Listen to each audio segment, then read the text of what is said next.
So this is our first gathering in the park. We're going to be gathering here at Kinsman Park in Prince Albert, God willing, every Saturday afternoon at 4 o'clock.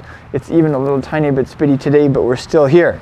And I believe that our numbers are going to swell as the summer progresses and as it gets warmer and sunshinier also. And as we were making plans to gather in the park over the summer, I was thinking about all the times that God's people had encounters with Him outdoors. So that's what I'm going to be talking about here today.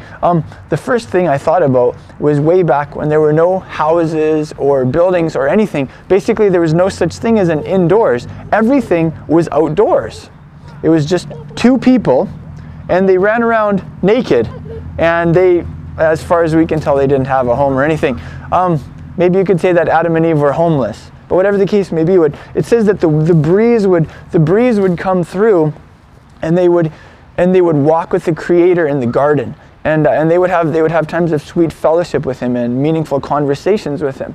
And hey, here we are in something that is very, very close to a garden. Actually, the Hebrew word for park is gan. Everybody say gan, or like for garden and park is pretty much the same idea, right?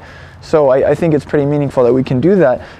It also reminds me of the 40 years in the wilderness that Israel spent outdoors with the visible presence of the Creator of the universe Himself in their midst.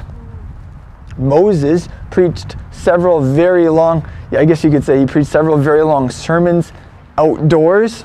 All of his addresses to the nation were given in an outdoor setting. The herald of the Mashiach, the guy who preceded the coming of Yeshua, Yochanan, or John, he did his preaching outdoors. In the desert, actually. It wasn't even in the middle of a city in a park. It was just outdoors. And he didn't have any microphones or speakers. He just shouted really loud. And that would have been really neat to see. Excuse me. Then we have Yeshua Himself. And if you look at the Gospel of Matthew, most of the red letters are not indoor settings. Most of His teaching was actually done outdoors. So for instance, you have Matthew 5-7. That whole teaching was given on top of a hill in an outdoor setting.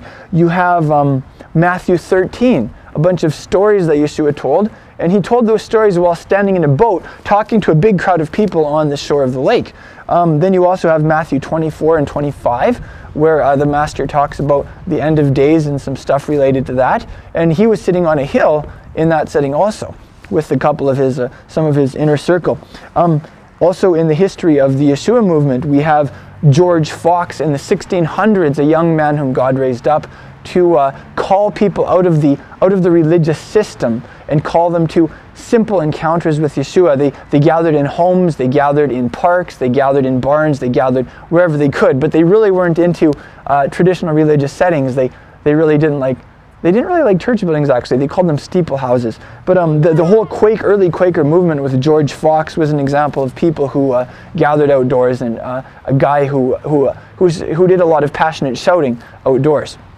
Then we also have John Wesley and George Whitfield, two men in the 1700s that did a lot of public speaking in England and in the United States.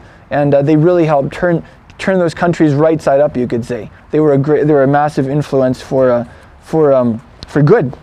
And John Wesley and George Whitfield, they would get outside in a park or in a field, and they would just start shouting, and people would gather. And John Wesley said he would just set himself on fire, and people would come to watch him burn. He was just so passionate about what he believed. And that's what I really want to do this summer. Like, I feel a real drive in me just to get outdoors and to spend some time shouting about what we're passionate about. So that's a little overview of some people in history that have spent time outdoors and did public speaking outdoors like that.